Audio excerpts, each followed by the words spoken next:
Hi, in this video I'm going to show you how to open up and disconnect a Rittenhouse model RCM4 Master Station. This RCM4 has been completely rebuilt and it dates from approximately 1961 or 1962. It's installed in a standard Rittenhouse wall housing, and surprisingly enough, you need very little in the way of tools to do this. You are going to need some masking tape of some kind that you can write on. You're going to need a marker or a pen or something to write on the tape with, and at the end you're going to need a standard flat screwdriver, and that's pretty much all you're going to need. Now, I will warn you at this point that because of the rarity of this model, a little bit of what I'm going to talk about requires a little bit of imagination, but I'll explain as we go. Here you have your RCM4 Master Station. It would be installed on the wall in your house somewhere, and you need to remove it because you're going to send it off to get it repaired. Now, if you look at the faceplate of the Master Station very carefully, you'll notice that there's no screws. There isn't anything that seems obvious as to how it's held onto the wall. That's why I'm making this video, so you'll know. Rittenhouse had a very interesting idea about how their system was installed, and removing it is not obvious. First, you do not need to take off the knobs or do any of that. You can take it all as a complete unit. It's pushed onto studs that are inside the wall housing. The wall housing is the metal box in the wall behind it, and those studs grip onto little grippy things on the back corners of the chassis, and that's what holds it into the wall. So to remove it, all you have to do is you do need strong fingers. You need to grab it at the sides and pull it forward some. And you can see now I've got it away from the wall far enough that we can put a screwdriver down behind it. So I pulled the top out first. Now we're going to pull the bottom out some, and then we're going to pull the top out some more, and then the bottom, and you kind of have to work it back and forth, and it will reach a point where all of a sudden it's away from the wall. Right now it's about 1.5 inches away from the wall, and it's nearly loose. So when you get to the point that it's nearly loose, you need to be really careful because one, it's going to come away freely very soon, and also because of the way it's made, it's very heavy and you certainly do not want to drop it. So we're going to pull it out the rest of the way, and as you saw, it simply came out. Now, as for how to support it, there is this little hook thing on the side of the wall housing, which I think is supposed to go in a little hole right there. And you would think that there would be another one on this side to hold it at this corner, but there doesn't seem to be. There is some sort of springy metal thing there. That doesn't seem to do much. So it's somewhat of a mystery how the other side is supposed to be supported. And unfortunately, there are no copies of installation instructions that explain how this is supposed to be done, because this was all from like more than 60 years ago. So my best suggestion to everyone is, if you're going to be doing this, it would be good to have a helper. And the helper can hold up this side while you deal with the stuff on the back. Since I don't have a helper at the shop right at the moment, my helper is a cardboard box right here. So I just have it sitting on a cardboard box to help hold it up so I can make the video for you. So now we've opened it up. Now we have to disconnect it. So let me move the camera and show you what to do. In this close-up shot of the top of the RCM4, you can see the little terminal strip here where the AM and FM antennas are connected to the tuner board, which is right here and over here. So these are labeled as, the top one says AM and the bottom two are FM. The color and type of antenna cables that you have may be different than what I show here because I don't really know exactly what they were. Odds are the FM antenna, which here is a flat twin lead, sort of the whitish translucent color. In your case, it probably will be brown because brown was very common back in those days, and it was sort of the go-to flat lead FM antenna cable that was available. The AM antenna wire could be any color. In this case, it's blue because blue is a traditional AM antenna wire color, although it could be black, could be red, could be orange, could be striped, could be almost anything. It doesn't really matter because it's just a long single piece of wire. But the important thing is to label these so you know where they came off of, because after you get your RCM4 Master Station repaired, you have to hook these back up and you need to know where they go. So what we're going to do is we're going to disconnect the AM antenna first. We're going to loosen the screw, and we're going to unclip the wire from underneath the screw, and we're going to use our green tape and wrap it around the wire, and then use your Sharpie, and I'm simply going to write AM on it. It's pretty simple. We'll put that out of the way, and that leaves the FM. Now, the FM has two wires. There's one here and one here. Which way these go, which wire goes on what screw, is completely random. Usually when you do an installation that uses a flat twin lead antenna, what you're going for is for the best possible reception that you can get in your area. So really what you're supposed to do is you try connecting the wires, say in this orientation, and see what kind of reception you get, and then you take them loose and you flip them over and reverse the connections and see if it's any better or not. And whichever gives you the best possible reception, that's how you leave it. So it's kind of random and you don't know exactly. If you want to have a reference as to which way they are connected now, the best way to do that is we're going to label them before we disconnect them. So I'm going to put my green tape around the flat twin lead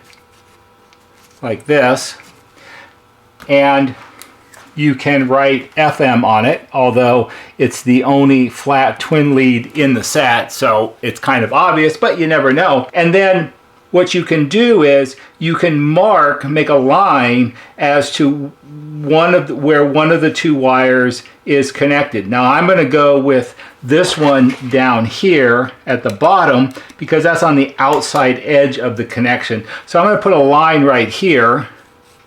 And the other thing you can do, and you have to remember that. You have to remember, oh, that's the bottom screw. Or the better thing to do is use your phone and take a picture of it showing the line, the cable, and the screw so you know where it goes. The other thing you can do is you can take your Sharpie and you can put a little blue in this case, or black, or red, or whatever color Sharpie you're using on the screw head itself to label things.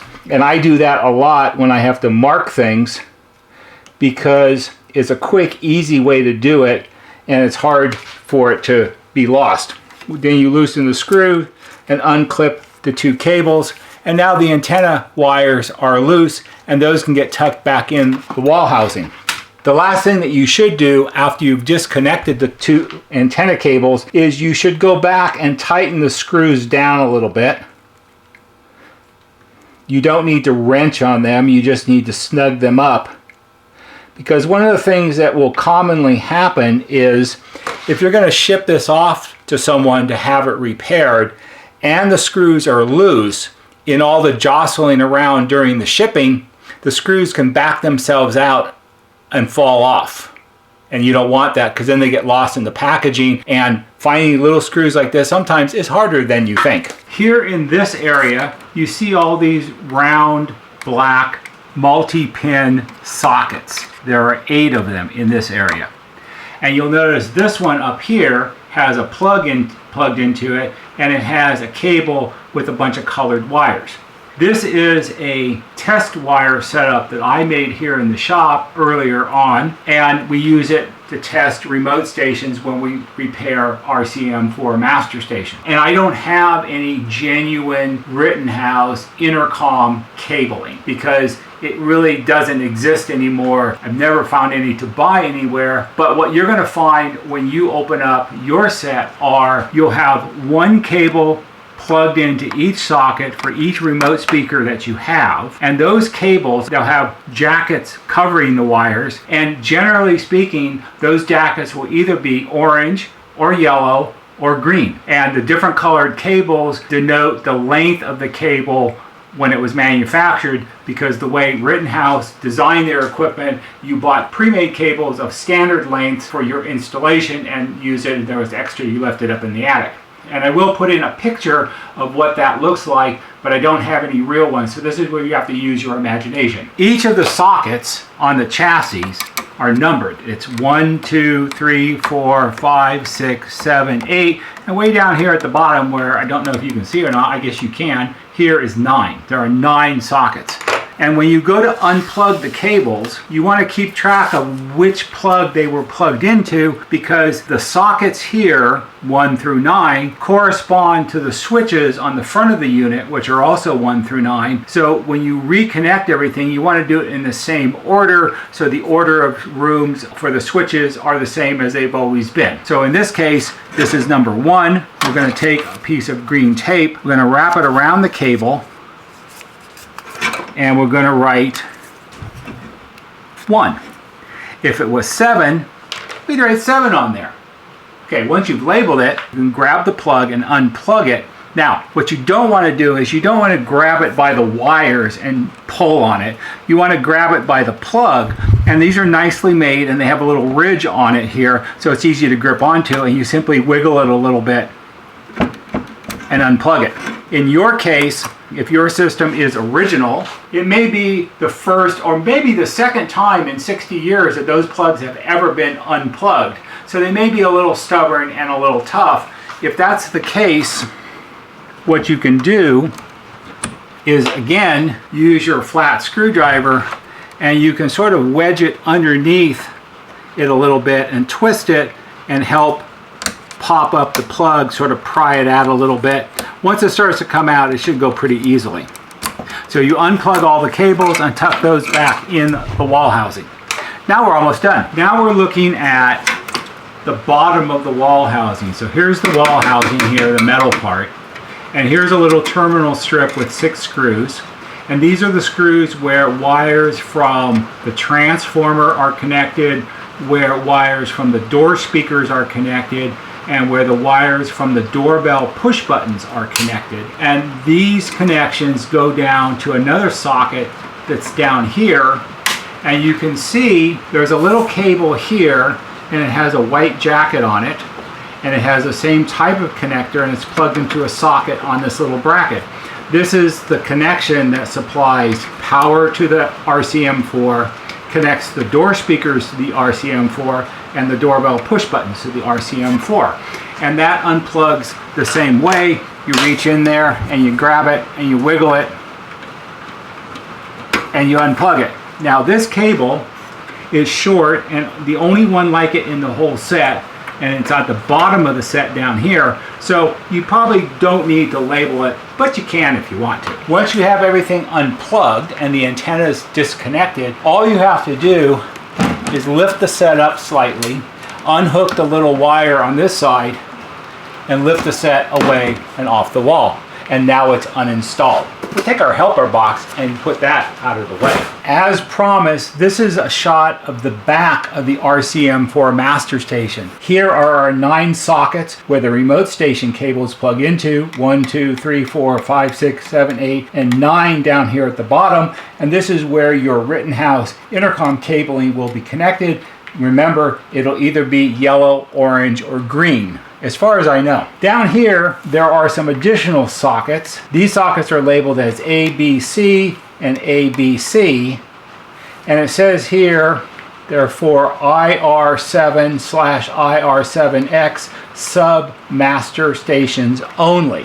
Sub-master stations were an optional item on this system, and there will be another video where I talk about those, and I'll put one of those links up here so you can go see that also. If you have cables plugged into these sockets, they will need to be unplugged, and also they must be labeled with the tape and with the marker as to where they went, because it's very important that they're plugged back into the right sockets, otherwise your sub-master station won't work correctly. So we're going to pretend that this cable is one of the ones for these. And if you have a sub-master station, you will have a cable in A and B and C, and depending on how many sub-master stations you may also have them in the bottom 3 sockets.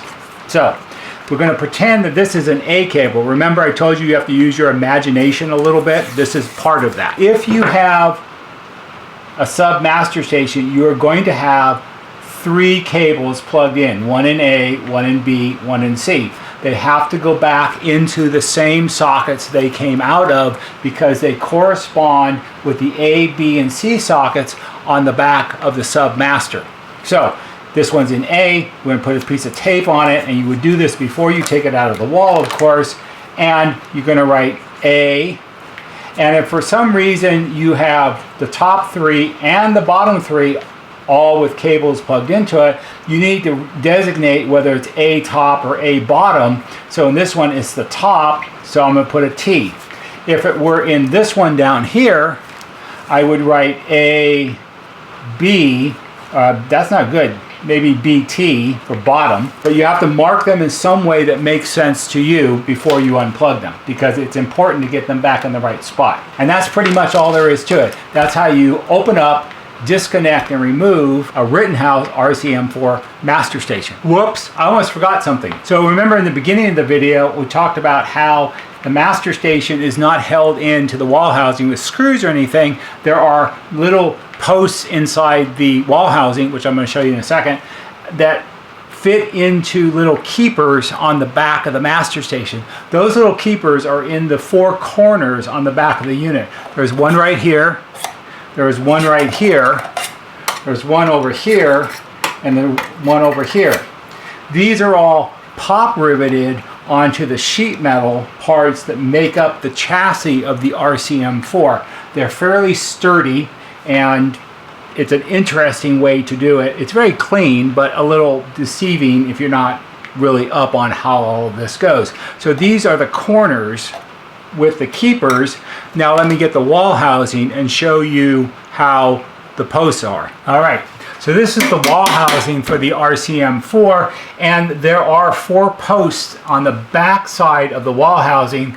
There's one here, there's one here, there's one over here, and there's one over here, and they correspond to the keepers on the back of the chassis. And you can see in this close-up, this is the post on the lower right hand corner of the wall housing, and there's one in each corner. So they're fairly long, they're almost 2 inches long, and they're very sturdy, and they're welded to the metal. Now one of the things on this particular one, this was a customer sent this to me to make this video with, is one of the posts was slightly misaligned, and when you go to put the Master Station back in, you have to align the 4 keepers to the ends of the 4 posts, otherwise they won't slide in. So I'm going to show you how to do that real quick, even though that's not removing the set, it's how to line it back up to push it back in. All right, so this would be reinstalling the master into the wall housing. You will have already plugged in all your intercom cables, reconnected your antennas. You've done all of that. It's the reverse of disconnecting it. And now you have to line up the keepers with the posts.